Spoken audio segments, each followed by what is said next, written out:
As the translator to a powerful politician, Altantuya found herself in a very tricky situation when she was bribed to translate an elusive deal between two nations. Despite her best efforts, she was never rewarded for her hand in the negotiation, and after threatening her powerful boss, she found herself as the primary target of a terrifying operation to silence her, and tragically, all of this would end with the use of C4. Altantuya's case gained international attention when two former police officers were convicted of her murder. But when detectives followed the clues, they realized that those officers may have just been chosen as scapegoats. The mystery deepened further when detectives realized that a political analyst and even the former Prime Minister of Malaysia may have been involved in her execution, and these details would only be the beginning of an extremely twisted and turbulent case. Today, we're looking at the haunting enigma of Altantuya Shaariibuu, a story that remains a perplexing mystery marked by unanswered questions and controversy.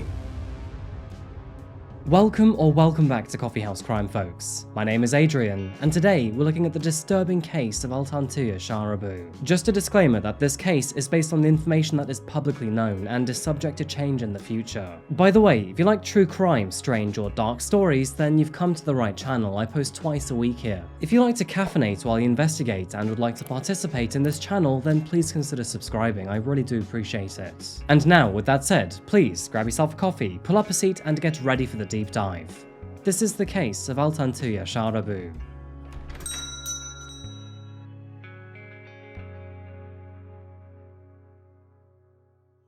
Welcome to the beautiful country of Malaysia, folks. Found in Southeast Asia, it is well known for its beaches, rainforests, and a mix of Malay, Chinese, Indian, and European cultural influences. With a population of 33 million residents and a GDP of $373 billion, it is no doubt that Malaysia is a major contender on the international stage. Famous landmarks include the Petronas Towers, Batu Caves, and Mount Kinabalu. There is an incredible amount to do here, both urban and rural. Although our story does begin elsewhere, we will eventually find ourselves in the megacity of Kuala Lumpur. It is one of the fastest growing cities in Asia, and its metro area is home to almost 8 million heartbeats. Kuala Lumpur is a city of luxury, and if you ever visit this place, you will find many opulent amenities here, including 5-star hotels, spas, and restaurants. The upper class enjoy fine dining, has expensive taste in fashion, and love to keep their senses with lucrative colognes and perfumes, which, in this region, tend to be dominated by aquatic and citric fragrances. You know, it's interesting how these notes change between climate, culture, and personal taste,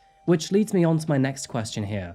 What is your favorite fragrance? Now that we're approaching winter, I'm a huge fan of those deep aromatic scents such as oud, but if I were in Malaysia right now, I would probably go for Versace Eros. Actually, I have a bottle of it right here, and it's all thanks to this video's sponsor Scentbird for introducing me to this fragrance. Scentbird is a place to deepen your relationship with fragrances. You're able to choose and try out designer fragrances every month for just $17. And with so much to choose from, you will never grow bored of its selection. Select between perfumes, colognes, or unisex options. No matter what you select, with each fragrance you'll get a 30-day supply. This meaning you'll have plenty of days with your new fragrance before having to commit to a full-size bottle. And by the way, this is just a secret between you and me, but some of those brands can cost up to $500. All of a sudden, that $17 vial sounds mighty tempting. Scentbird carries brands like Prada, Gucci, and Versace, and indie labels such as Skylar, Heretic, and Confessions of a Rebel. And some of those indie labels, quite simply, are fantastic. Now, you've already heard that Scentbird helped me fall in love with Versace Eros, but they also helped me discover The One by Dolce & Gabbana. This cologne is perfect for those cozy and intimate evenings, offering warm notes of amber, cedarwood, and ginger. Use my code Coffeehouse for 55% off your first order, which is just over $7 for your first month.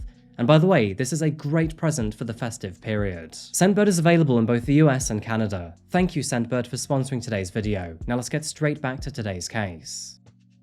One of those living here in the year 2006 was a woman named Altantuya Shaariibuu. Born in the year 1978, Altantuya embraced a multicultural upbringing that influenced her younger years. Although she was born to Mongolian parents, her life began in the expansive country of Russia, which is where she lived for the first 12 years of her life. Now, despite standing out among her classmates, her kind nature endeared her to everyone around her. She was both sweet and clever at the same time, and her teachers and peers found her a pleasure to be around. She absorbed various cultural influences at a very young age, incorporating elements from Taiwanese, Chinese, Mongolian, and Russian backgrounds into her identity. This made her an extremely unique and interesting person to be around, and it's safe to say that all of those around her were deeply fascinated by her. It was in the year of 1990 that Altantuya returned to her homeland of Mongolia. She continued to go to school here, made many new friends, and succeeded academically. And by the time she graduated from high school, when she was 18 years old, she was also married. This whirlwind romance led her to tie the knot with a Mongolian singer named Madai. But despite welcoming a child together, their union was unfortunately short-lived, and after divorcing, Altantuya's child went to live with her parents while she pondered the next steps of her own life. Initially pursuing a career in teaching, Altantuya showcased her proficiency in 4 different languages, that being Mongolian, Russian, Chinese, and English, with even a sprinkling of French. She was intent on leveraging her multicultural background and linguistic talents to educate her local community. But her plans took an unexpected turn when, on a whim, she decided to relocate to France, viewing this as an opportunity for both personal exploration and language enhancement. Once she arrived in Europe, Altantuya was immediately recognized for her beauty. With perfect skin, a slim figure, and a beautiful smile, it is safe to say that she turned many heads in the street. Encouraged by her friends and her family alike, she enrolled in modeling school and found employment in the fashion industry. But despite her initial success, her modeling career would unfortunately prove fruitless, therefore leading her back to Mongolia with a rather sad sense of loss. Now back in her former country, Altantuya had no idea what to do. I think many of us hit that in our early adulthood. You hit your 20s, and then all of a sudden you have no idea what to do with your life. She would even remarry and have a second child, but this too ended in divorce. And of course the child went back to her parents too. Despite feeling adrift and not knowing what to do with herself, Altantuya recognized the one strength that she had, that being her deep and extensive multicultural background. And after a series of unsuccessful gigs, she was given a very unique opportunity to work as an international translator with thanks to a connection by a friend. Thrilled by the idea of using her language skills while traveling internationally, she embraced this challenge and traveled to many places like China, Singapore, and Malaysia. By the year of 2004, Altantuya had firmly established herself within the field of translation, boasting an impressive portfolio with high-profile clientele to boot. It was during a dual convention in Malaysia that her notable beauty and impeccable accent captured the attention of Najib Razak, who at the time was the Minister of Defense and the future Prime Minister of Malaysia. And eventually, Razak introduced Altantuya to his close associate Abdul Baginda. Now, Abdul was a defense analyst affiliated with the Malaysian Strategic Research Center. And not only was he politically influential, but he was also a distinguished socialite with considerable wealth. Now, you can probably see where this is going already, but Altantuya and Abdul hit it off almost immediately. She was enamored by his success, money, and flattery. And as for Abdul, well, he was smitten by her youth and charm. It didn't take long for the two to grow close. And before you knew it, he was taking her across the globe to luxurious hotels in Kuala Lumpur, Shanghai, and various European cities. Whether engaged in negotiating high-stakes business deals or exploring romantic locations, Altantuya's and Abdul's relationship eventually evolved from professional collaboration into a more intimate connection. It was in October of 2006 that Abdul and Altantuya embarked on another journey to France. But this one would be different. Thanks to Altantuya's years of multicultural experience, she often accompanied him as a personal translator and helped him with communication. Though, saying that, I'm sure that's not the only kind of support she was providing. Altantuya proved herself to be especially useful when high-stakes business deals were on the line, and this time would be no different, because after arriving in Paris, the two would have to negotiate a massive contract worth millions of dollars. So, of all places, what was Abdul Baginda doing here in France in the first place? Well, as it turns out, he was actually here to negotiate a deal for several hybrid war submarines for the Malaysian government. So, as you can imagine, a lot of money was at stake here. And unfortunately, this is where the story becomes both complicated and corrupt. In the intricate web of international negotiations, Altantuya found herself fully unaware of the full magnitude of this deal. And of course, that put her in very hot water. It eventually surfaced that a French company named Amaris put more than 110 million euros of commissions to help facilitate this agreement. Now, Abdul promised Altantuya $500,000 for her role in this negotiation, so she essentially was bribed to keep quiet in a legally messy situation. Now, initially, Altantuya was more than happy to take the deal. $500,000 was more money than she had ever seen in her lifetime, but as time passed by, her patience to receive this money wore thin. You see, Abdul never got around to paying her, causing Altantuya to push back in frustration. Frustrated by his rather elusive behavior, she threatened to expose him if he didn't complete his side of the bargain. I mean, a covert international arms deal with millions of dollars worth of illegal kickbacks. That is not something that anyone wants to be affiliated with. So, now facing blackmail and the looming possibility of an international law enforcement scrutiny, Abdul had a difficult choice ahead of him. Was he going to commit to his promise and fulfill his end of the bargain?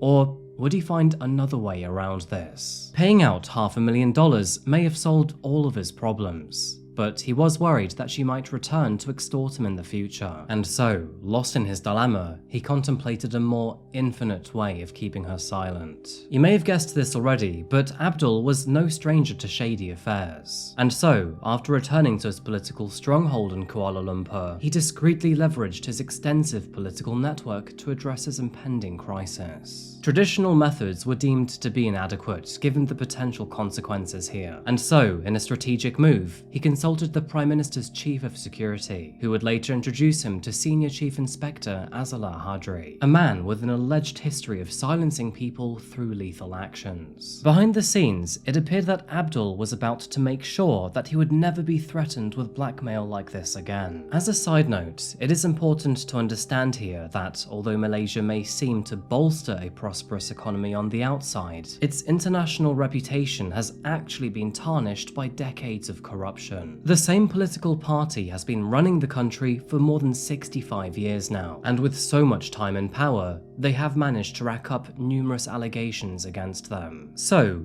this scenario begs the question: how does a prominent member of a corrupt government respond when confronted not merely by an ordinary civilian, but by their lover who is threatening to expose a highly illegal arms trade? I'm sure that, unfortunately, you can already connect the dots.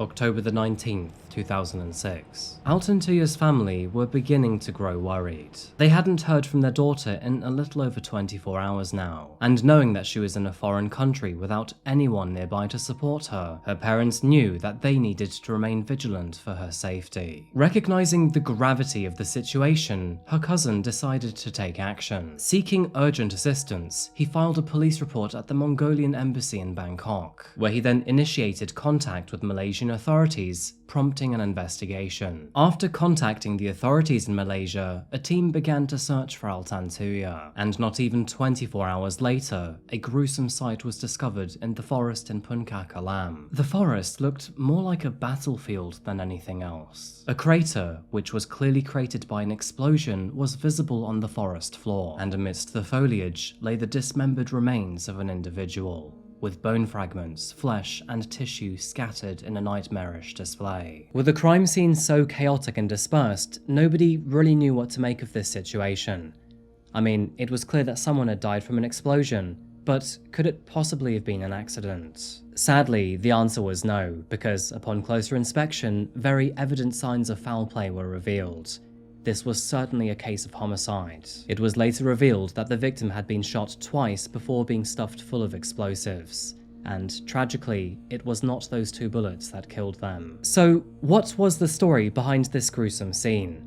Because whoever the victim was, they must have found themselves on the wrong side of some very powerful people. Put quite simply, civilians do not have access to this sort of weaponry. It became clear that the explosive residue collected at the crime scene was from explosives usually used by the military. To be exact, the residue was confirmed to belong to pentaerythritol tetranitrate and cyclotrimethylene trinitratamine, which were defined as explosives under the Firearms Act of 1957 and are typically found in C4. Despite the lack of facial features to help verify the body, forensics were able to use bone fragments to narrow down the list of potential victims. And soon enough, DNA analysis sadly confirmed that the body belonged to Altantuya Shaariibuu. Following the news, 2 officers were swiftly arrested in connection to the case, that being Corporal Cyril Umar, aged 35, and Chief Inspector Azala Hadri, aged 30. It is worth highlighting here that Hadri was the man that Abdul hired to fix his little blackmail problem. Now, both Umar and Hadri were part of the Special Actions Unit, an elite Malaysian task force renowned for its specialized capabilities. And beyond their roles in the SAU, they maintained affiliations with high-ranking Malaysian politicians. They had even previously served as security personnel for the former Prime Minister Abdullah Ahmed Badawi. So,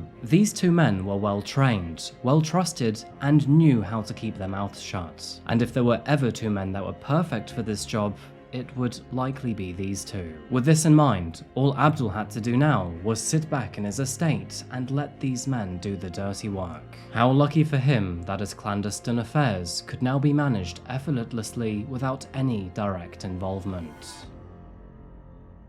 However, what Abdul did not know was that a mere few hours before her disappearance, Altantuya herself had reported the entire affair to the authorities. Aware of how powerful her enemies were, she told the police that, if she were to go missing, the first person they should investigate should be Abdul Baginda. You see, in the days before reporting herself to the authorities, Altantuya suspected that she was being followed. At first, she noticed the same car around her home, parked around the corner or up the block by her house. And then it became more prominent. People were following her to work, to the shops, and then back home. As the intrusive surveillance became increasingly obvious, Altantuya recognized the urgency of seeking help. She knew that she was dealing with a powerful and corrupt political faction here, and quite understandably was terrified of the consequences. And this awareness extended beyond Altantuya herself. Even her family knew that Abdul was terrible news, and before officers could even ask, they gave his name up. So, the question is, what led Altantuya to this lonely forest where her life was then tragically ended? It turns out that, on the night before her death, she was actually on the way to Abdul's house already to negotiate some sort of resolution. However, when she arrived, she would not actually meet her ex-lover.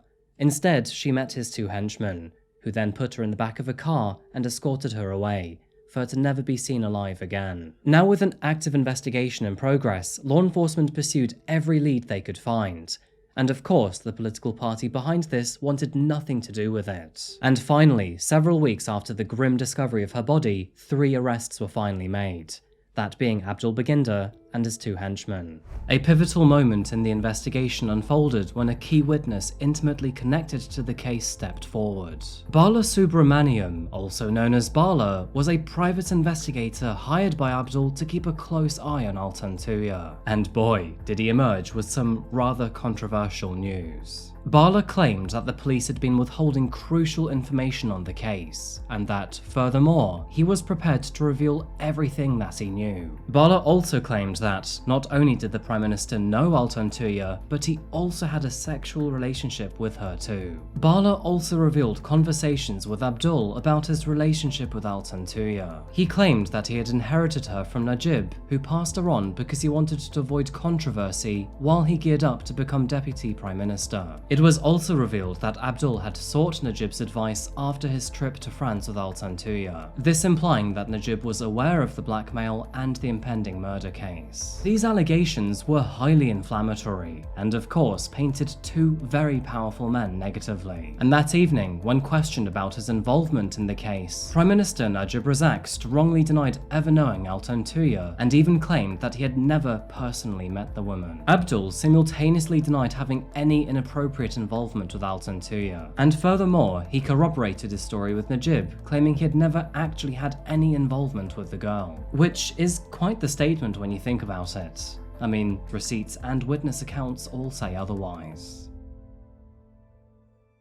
In a sudden turn of events, and not even 24 hours after making his first statement, Bala would then suddenly retract it, and make a new statement to say that his first one was not truthful and entirely made up. In response, and in his new statement, he completely absolved both Najib and Abdul of their involvement with Altantuya, essentially getting both of them off the hook. And perhaps no surprise, but shortly after this, he was then reported as missing to the police, because, put quite simply, he had vanished off the face of the earth. Many rumours started to circulate after this, but what was quite obvious is that this man faced extreme pressure from some very powerful people, and whether his disappearance was voluntary or not, he was now firmly out of the spotlight. And it also appeared that, despite all of the evidence stacked against him, Abdul was actually going to get away with the murder of Altantuya with no legal consequence. And in 2008, he was acquitted of all charges. And although the prosecution said that they would appeal, this never actually happened in the end. However, Abdul's henchmen, Sarul Umar and Azala Hadri, were not so lucky. Someone needed to take the fall after all. And so, on April the 9th, 2009, the High Court judge ruled that they were to be tried and sentenced for Altantuya's murder. Both men were eventually found guilty, with them being sentenced to death by hanging for their crimes. And as their sentences were read out, both men looked onward with a blank and soulless face. Both Sarul Umar and Azala Hadri appealed their sentences, and surprisingly, 4 years later in 2013, both men were suddenly acquitted of all crimes. That meaning that not only were their lives spared, but both men were also now free to go. Many justifications were given for this, including a lack of personal motive for the murder and insufficient witness testimonies. And while this may have been seen as a win for the politicians of Malaysia, the country's people were enraged by the decision. I mean, people always knew that politicians in their country were corrupt, but this was simply unbelievable to them. Like a strange game of ping pong, the prosecution was immediately back on the case, appealing the acquittal to the federal court. And on January 13th, 2015, the federal court overturned that acquittal, finding both men guilty of murder for the second time. However, during this appeal, it became rather obvious that one of the most important people to this case was now missing, as their second man, Cyril, was nowhere to be found. It appeared that Cyril had fled the country, to Australia of all places. An Interpol notice was issued, and several days later, he was arrested by Brisbane's authorities. The Malaysian authorities requested to extradite him back to Malaysia so he could face his penalties. However, this was actually made impossible due to Australia's own quirky legal system. Now, this is something that I actually found quite interesting, but as it turns out, anyone who's been given a death sentence is actually protected by Australian law, and that, furthermore, they cannot face extradition out the country. Stuck in Australia, Cyril sat in the Villawood Immigration Detention Centre, safe from his fate back in Malaysia. And feeling less pressure now that he was away from the country that convicted him, he began offering his own side of the story to journalists. During his detention, Cyril Azar claimed that, although he had been instructed to carry out the killing of Altantuya, her actual killers were actually still at large. He further claimed that he and Azila Hadri were not selected for the job, and instead, they were made to be scapegoats. While Cyril was held in Australia, Azala Hadri continued to appeal his sentencing in Malaysia, and his legal counsel provided pivotal insights into the night of Altantuya's death. It was alleged that the explosives used in the murder were not within the federal police inventory, and that, furthermore, records indicated that Azala Hadri had only been issued a pistol. And despite their extensive military background, both men were untrained in the use of deadly explosives or bombs. Abdul openly denies any and all allegations. And to this day, both Cyril and Azala maintain their innocence, consistently asserting that their involvement in the murder was less than what they were convicted of.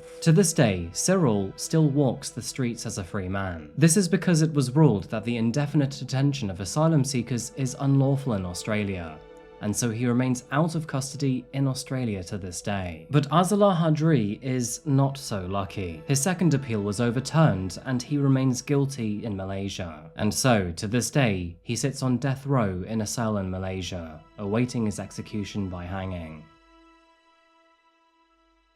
It looks like it's one of those moments where Cyril was one step ahead of the game here, and the exact details of who was there when Altantuya was murdered, or indeed who is responsible for pressing the button, remains unknown. All that we do know is that Altantuya was unfortunate enough to find herself in the middle of a very sticky political situation, one that was filled with lies, smoke and mirrors, and corruption. She was thrust into an uncomfortable situation before she knew it, was bribed and lied to, used, and then murdered. Altantuya was beautiful, intelligent, and driven, and towards the end of her life, she was finding success in an occupation that she loved. But tragically, she unwittingly crossed paths with the wrong individuals, and this resulted in her losing her life in the most brutal of ways. To this day, Abdul lives consequence-free for what he allegedly did to Altantuya, and he stands as an example of what can happen when you cross someone with all the power and none of the consequences.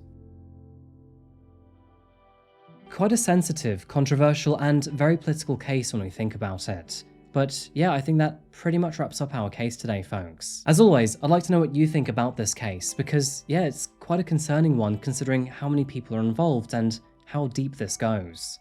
What do you think happened to Altantuya? Do you think Abdul murdered her, or do you think it was something else? Before I go, thank you so much to Scentbird for sponsoring today's video. Use my code Coffeehouse for 55% off your first month. By the way, I'm doing more reels, more stories, and more giveaways on Instagram now, so if you do have Instagram, check me out at Coffeehouse Crime. And also, if you want to get early access to my videos, exclusive content, or just to support the channel, then please check out my Patreon. I really do appreciate it. Anyway, folks, that is the end of the video today. Thank you again so much for watching, and as always, I'll see you again very soon for another one, likely in 2 or 3 days. And of course, there's always shorts coming in the meantime. Anyway, until we see each other again, please remember to look after yourself, look after each other, and of course, stay safe. Thank you, and goodbye.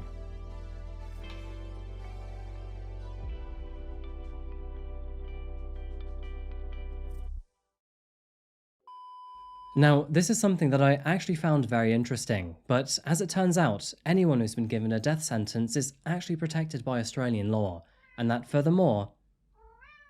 That's Nero. Yep, you deserve a cameo. People haven't seen you for a while. Do you want to say hi? Blink. Do you want to say hi? He's pretty happy. It's dinner time soon, so yeah, I think he's just hungry. Mwah.